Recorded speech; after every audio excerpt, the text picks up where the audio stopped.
You, finding life rather dull, dreaming again of exotic places, wishing you were somewhere else, we offer you Escape.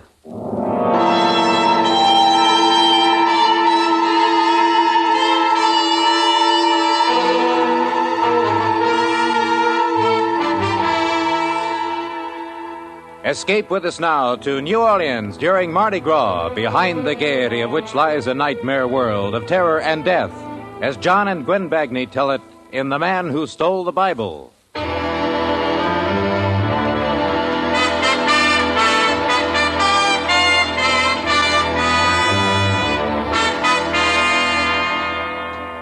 I didn't mean to steal the Bible. That wasn't my intention. Why, I've never taken as much as a towel or an ashtray out of a hotel. And if I'd known the night of terror would lead me into, I'd never have taken it at all.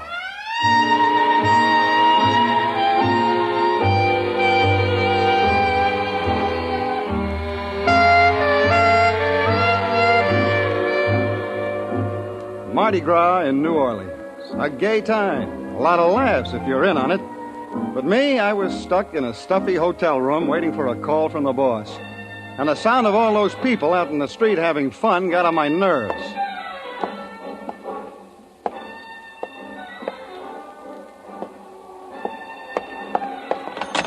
Operator! Operator! Operator! Come on, operator. Your order, please. This is Mr. Cummings, room 302. Whatever happened to that bellhop I sent for? Would you speak louder? I can't hear you, sir. I said this is... Just a minute. Operator. Operator! What was it you wanted? A bellhop. I want him to bring me something to read, anything. You said half an hour ago he was on his way up. Hasn't he answered your call yet, Mr. Cummings? No, he has not. Well, I'm sorry, sir. The hotel's so crowded. The Mardi Gras, you know. It's almost impossible to... Just a minute. Operator. Oh, nuts.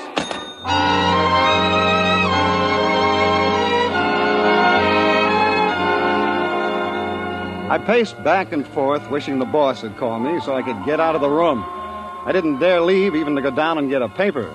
He's that kind of a guy, expects you to be on tap all the time. There was no radio in the room and nothing to read. I went through all the drawers, hoping somebody had left behind a magazine or a seed catalog, anything. And then I found it. The Bible. The Gideon Bible. For years, I've seen them in hotel rooms, but I'd never paid any attention to them. Now I opened the book. 1 Samuel, chapter 19. I lay down on the bed and started to read.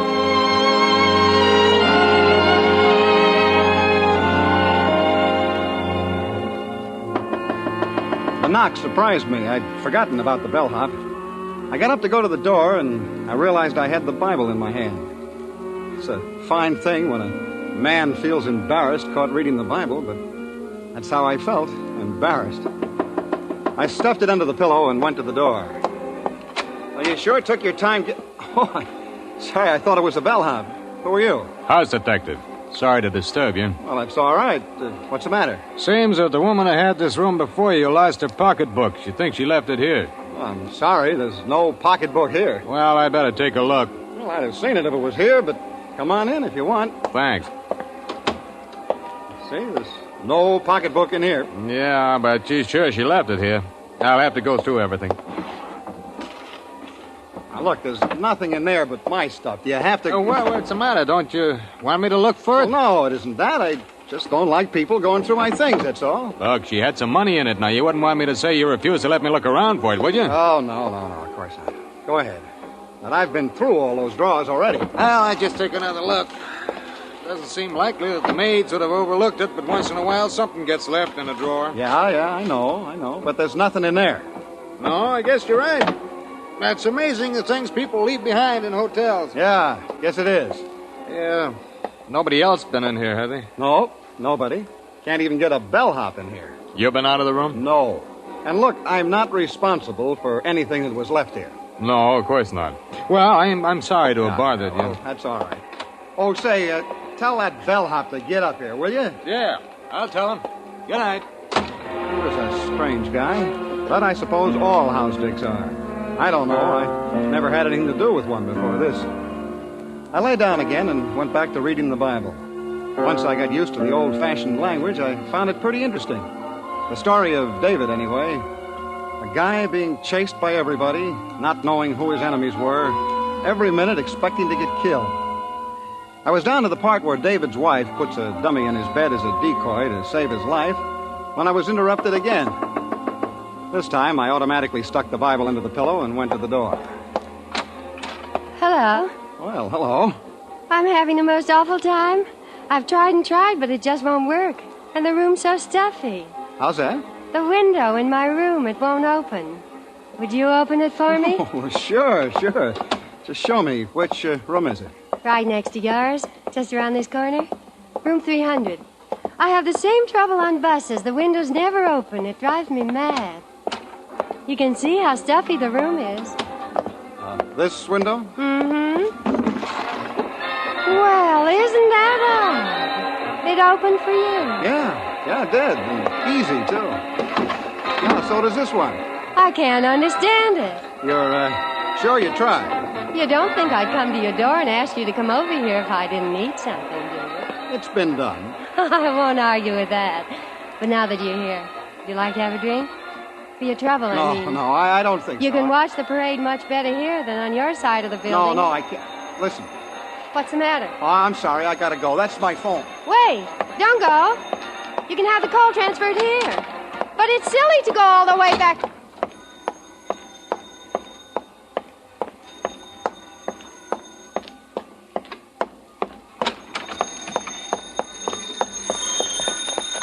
Hello, Cummings. Oh, yes, sir. Yeah, I've been waiting for your call. Now, look, I covered the whole territory down here. Things look pretty healthy. You see, the main difficulty has been... I stared at my briefcase. I'd left it on the dresser. Now it was on the bed, and everything had been pulled out of it. The closet door was ajar. The drawers in the bureau were open. My Gladstone apparently hadn't been touched, but everything else had. I heard the boss talking trends and business conditions, but my mind was on a girl who wanted a window open, a window that wasn't stuck, while somebody searched my room. Well, that's about the whole ball of wax. Finally, he finished talking, and I hung up. There was no reason now for me to stay in the room. I gathered up my stuff, and I took the Bible from under the pillow. Funny, I'd gotten interested in it. I wanted to go on reading it. So I stuck it in my topcoat and walked out of the room. On my way to the elevator, I got a sudden impulse.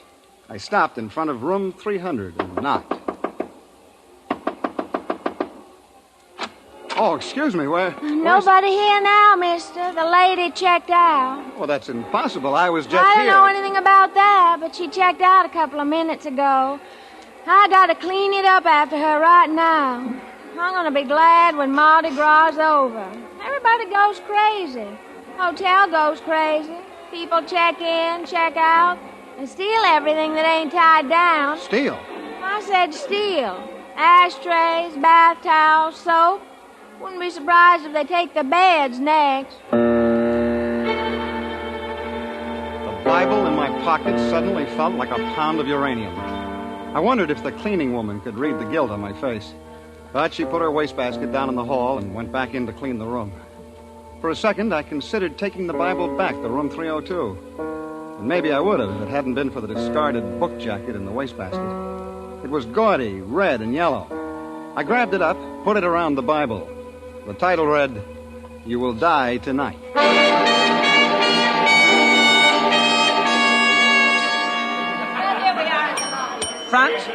Front boy, show this gentleman to 506. Oh, checking out, Mr. Cummings? Right. And let me see, you were in room... 302. 302? Oh. What's the matter? Oh, Mr. Cummings, I've had so much trouble over that room. I was supposed to hold it for a lady, but you can't keep rooms vacant during Mardi Gras. I gave her the room next to yours, but she kicked like crazy to the manager. Next to me? Mm-hmm, yeah. Room 300. She checked out just a few minutes ago. Well, I don't know what this is all about, but there's something peculiar going on in room 302. Peculiar? Yeah, I didn't mind the house detective coming in to look for the purse, but I didn't like having my stuff searched while I was out of the room. Searched? That's right. I said searched. Mr. Cummings, you say the house detective did this? Yeah, he said the woman who had the room before me left her purse. Oh, but that's impossible. Now, what do you mean? Well, a man had the room ahead of you. Yes, I'm positive of it. Just a moment, I have the register right here. Yes, Mr. Gregory. Now, the house detective isn't on duty today, but when he comes in tomorrow... Not on duty? Well, then what was he doing in my room? Today, Mr. Cummings? Of course, today. Tonight. A tall guy with black hair. Oh, there's some mistake. Our house detective is short, fat, and bald. And he hasn't been in the hotel all day. He's home sick. It had the makings of an interesting little intrigue.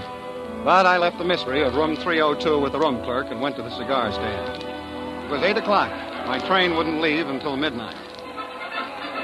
Hey, yes, sir. What'll it be? Cigarettes or cigars? Cigars, 3 Coronas. No, make it 6. Always like to sell cigars. Men don't smoke cigars like they used to. Cigarettes, that's the fashion today. But give me a good cigar every time.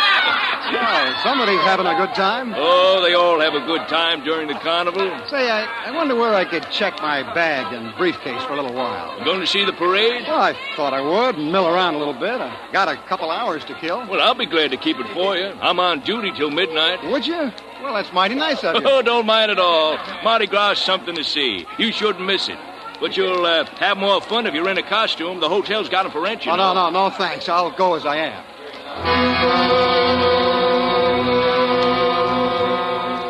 He stuck my stuff under his counter, and I elbowed my way across the crowded lobby to the street door. Through the glass, my eyes met the eyes of another man. The tall man with black hair. The man who had said he was the house detective. I swung the hotel door open. I had a few questions I wanted to ask that boy, but he was swallowed up in the crowd.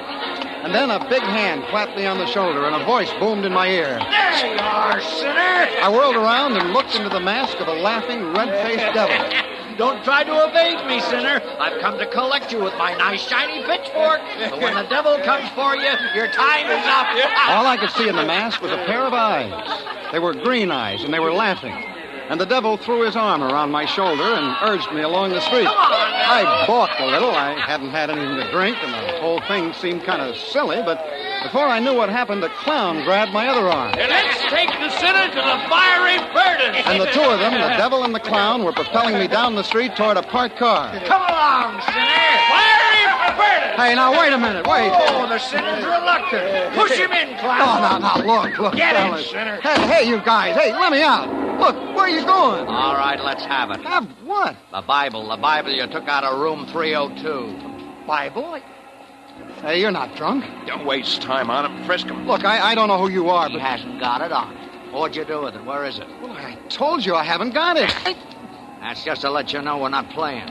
Come on, let's take it again. Where's the Bible? Look, I tell you, I haven't got it. I had it, but I guess I lost it. Lost it. Where'd you lose it? I don't know. Oh, why, you... Don't do that, sinner. Just as easy for me to pull this trigger as to look at you. Now, look, I'm telling you the truth. I haven't got it anymore. All right, you haven't got it. But you'll tell me where it is, you understand, if I have to kill you to find out. Hey, what are you stopping here for? Well, a crowd. I can't get through. Come on, let's get moving. Get out of here. Well, what do you want me to do? Drive over him? Look, fellas, a shot! Go on, get out of here! A bunch of revelers, drunk and out for bear, opened the back door of the car and started climbing over us. Nothing would stop them from weaving through. They thought it was fun, pushing and shoving each other. One of them fell, sprawled across the devil's lap, and they began to pile up. And suddenly I knew this was escape. I climbed out of the car. I ran blindly away from them. I saw a cab at an intersection. I ran out, opened the door, and there he was, in the back seat, the phony house detective. I slammed the cab door and bolted across the street. There was a policeman on the corner directing traffic. I ran up to him. Hey, where do you think you're going? He's trying to kill me. You gotta help me. Kill you? Who's trying to kill The you? devil, he's after me. The devil, you say? Yeah, and the clown, too. Not Mickey Look, Mouse? I mean it. I'm serious. You're drunker than you I look, haven't son. had a drink. I tell you, they're trying to kill me. And why would they be doing that? Because they want the Bible. The Bible? Yeah. Look, you see, I stole the Bible, and here they come down. Who? The devil and the clown across the street.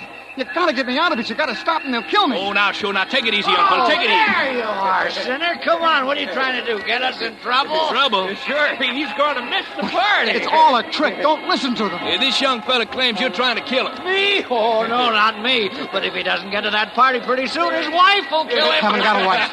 There isn't any party. They're lying, I tell you. Now, you all be good boys. Now, move on. Go someplace else and settle your squabble. I gotta keep this traffic Please, moving. officer, You heard please. what the policeman said. Come on, sinner. Oh, officer. Now, beat it. Now, go on with I it. demand to be arrested. I demand it. Go on, I said. Now, go on. Officer, you're a no-good white trash fool. I'm a what? If it wasn't Mardi Gras, I'd run you in. And you want to arrest me? Okay. But remember, I didn't want to do it. Why, that's a dirty Yankee trick, striking an officer. All right, young fella, that does it. You're under arrest.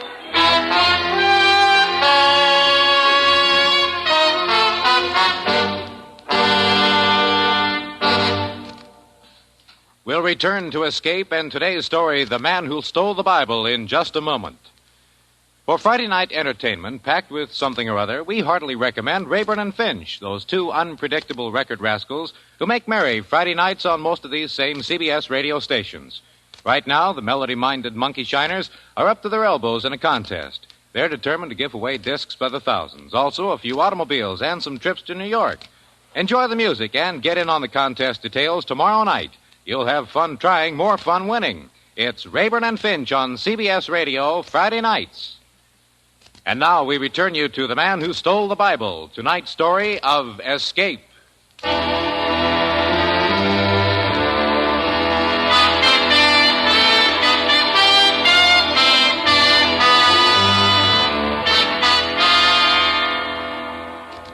I sat in the drunk tank in the New Orleans jail and tried to figure it out. Who were the devil and the clown and the phony house detective? Why was the Bible so important that they'd even kill me to get it? My bags were back at the cigar counter in the hotel. My train was scheduled to leave at midnight. But how was I going to get out of New Orleans? Already it was 10 o'clock, and as long as I stayed in jail, I'd be safe. But that didn't last long. I hadn't been there a half hour when a cop came for me and took me to the desk sergeant. New Orleans police. 9 p.m. Here. Here's your personal belongings, Cummings. You're released. You can go now. Try to behave yourself. We're pretty busy tonight. Released? Car Yeah. 35 to 8. You knew you're a lucky guy? Culpepper decided not to press charges against you. You knew what you could get for striking an officer. But aren't you going to hold me? Your fine's been paid. Now go on. Get on out of here. And keep out of trouble, will you? But I am in trouble. That's what I tried to tell the cop, but he wouldn't listen to me. I had to hit him. My fine? Somebody paid my Yeah. fine? All cars. all Yeah, it's been stations. paid. But who? Position B Who was paid it? I don't know who it was. He 3 a.m. didn't give me no name. He just paid it. Was it a man in a devil's costume? Huh? Or a clown? Oh, now look. What did he look like? How do I know what he looked like? He was an ordinary-looking guy, tall, Cars big, and he had 69. black hair. The house 6 to detective. 9, boys. The who? They'll kill me. I tell you, they'll kill me. South Rapids Street. I hadn't heard her come into the station. She moved so quietly. She was a nun, and she was talking excitedly in French. I wasn't paying much attention to her. I was thinking instead of my own problem. The house detective had paid my fine. He wanted me out of jail. He wanted me loose on the street. Why? And the devil and the clown, were they with him? Were all of them waiting outside that door for me? Now, please, sister. Look, I wish I could help you. But I can't understand a word you're saying. Monsieur, les gens dans la route m'empêchent de trouver mon chemin. Ils me prennent pour un des participants. Oh, English. Can't you speak a little English, sister? Oh, pardon, monsieur. Masquerade. Costume. The people think masquerade. No masquerade. Huh? Look, I think she's trying to say the people on the streets think she's wearing a masquerade costume. Merci bien, monsieur. I am lose. You mean lost? Oui, monsieur, lost. I am expect at convent au Vieux Carré. Oh, the Vieux Carré. That's the French Quarter, eh? Exactement, oui. I try for taxi cab. The crowd, how you say, push me around. Pouvez-vous envoyer un de vos gendarmes? What? Gendarme. Oh, well, she wants you to send a policeman to help her get to the convent. Oui, monsieur. Oh. Well, I'm sorry, sister. I'd be glad to But I ain't got anybody in right now. If you don't mind sticking around for a while, I'll be... Sticking around? The sergeant, the prefect, says he's sorry, and if you'll wait, there's no one available right now to help you. Wait a minute. The nun stood there, frightened and bewildered, out of place in the police station. But for me, it was a miraculous break. Sure, I could walk out of that police station with her. And if they were waiting outside, waiting to get me, I could walk right by them. They wouldn't dare touch me as long as I was with the nun. I could take her to the convent. Once there, I'd be safe. Je suis désolée, que puis-je faire? I'll take the sister to the convent, Sergeant. Well, it's okay with me if it's okay with her. Merci, monsieur. Merci mille fois. As she walked out of the police station, I took her arm. To help her, yes, but also to steady my own fear. Any minute, I expected to see one or all of them. The devil, the clown, the house detective. But they weren't in sight. There were people milling about on the street, but not the three I feared. And strangely, not finding them there frightened me more than ever. I found a cab and gave the driver the address of the convent. The nun and I didn't try to talk. I realized this whole thing was difficult for her, and I didn't feel like talking. Too much had happened to me for one night.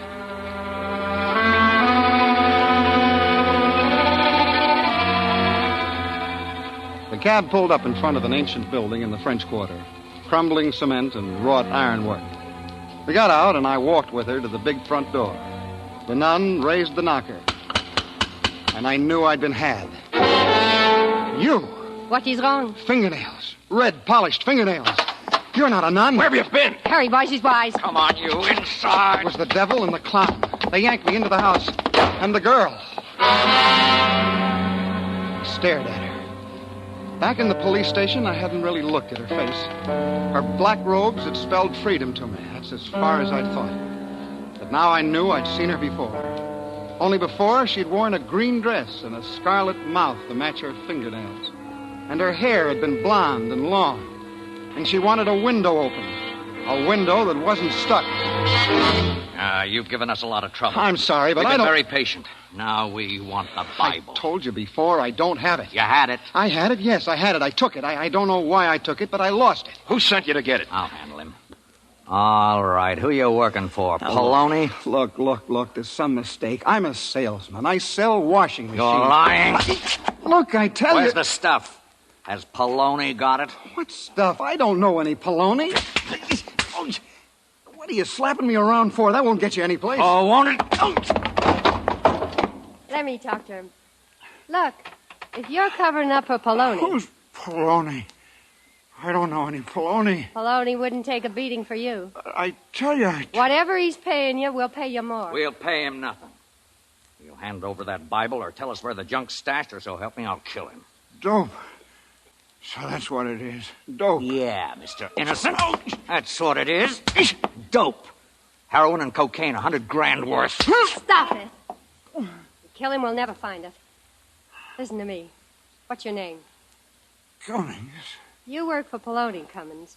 Nobody but Poloni knows about that Bible. You came to hijack the stuff. Tell you, don't know Poloni. Stop lying. Poloni knew our carrier was hot. That he had to drop the stuff somewhere in New Orleans. You're wasting your time, baby. I'll make him talk. Are you going to talk? I do. You want the butt of this gun right across your face? You got to believe me. He hit me with the gun. I tried to keep my eyes open, to hang on to consciousness. Across the room, I saw the door open, and in it stood a man with another gun. A big man with black hair. The phony house detective. Was his name Poloni?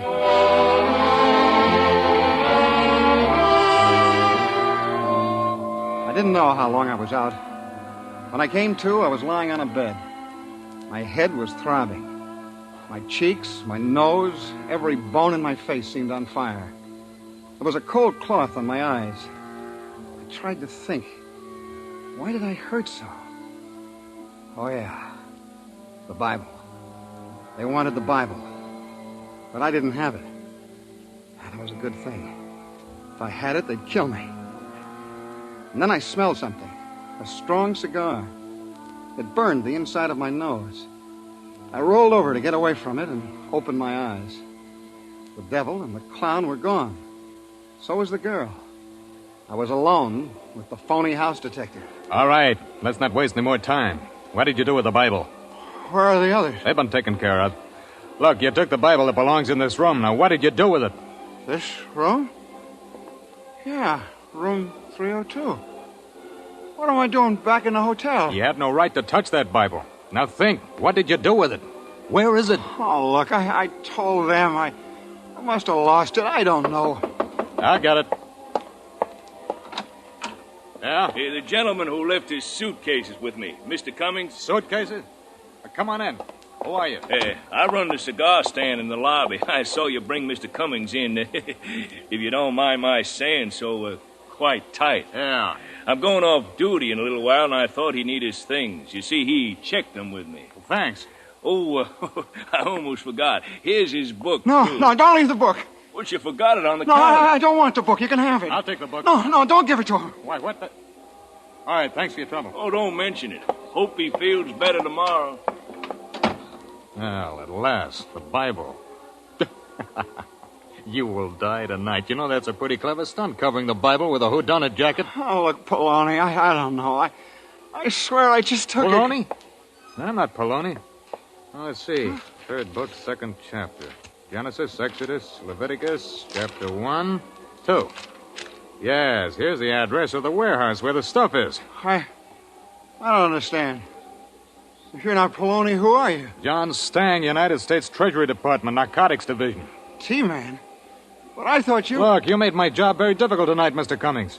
We traced the narcotics carrier all the way around the world to New Orleans, to room 302. But when we arrested him, he was clean. He didn't have the evidence. Room 302 was the link. The girl, Frenchie, was to take this room, and I would have followed her to where the evidence was stashed. It was as simple as that.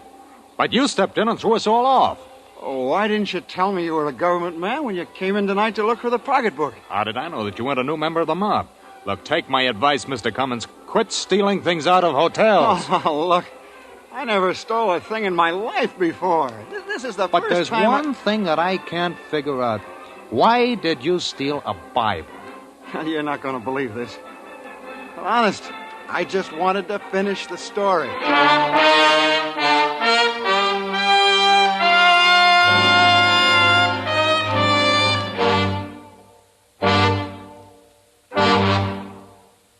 You have just heard Escape, produced and directed by William N. Robeson. Tonight's original radio play, The Man Who Stole the Bible, was written by John and Gwen Bagney.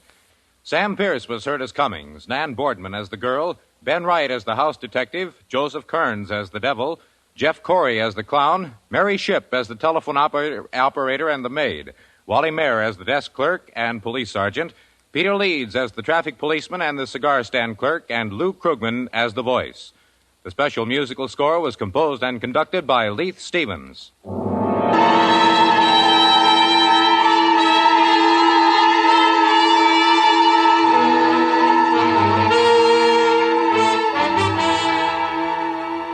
Arthur Godfrey's still soaking up relaxation. And while the redhead vacations, Robert Q. Lewis is in full charge of the fun and informality that dominates Arthur Godfrey time all the time. Enjoy this sparkling variety show with its familiar fun makers every weekday on most of these same CBS radio stations. The address again? Why, sure. CBS. B. For the best. S. Yes, yes, yes. The star's address is CBS. And remember, Steve Allen is here with songs for sale every Saturday evening.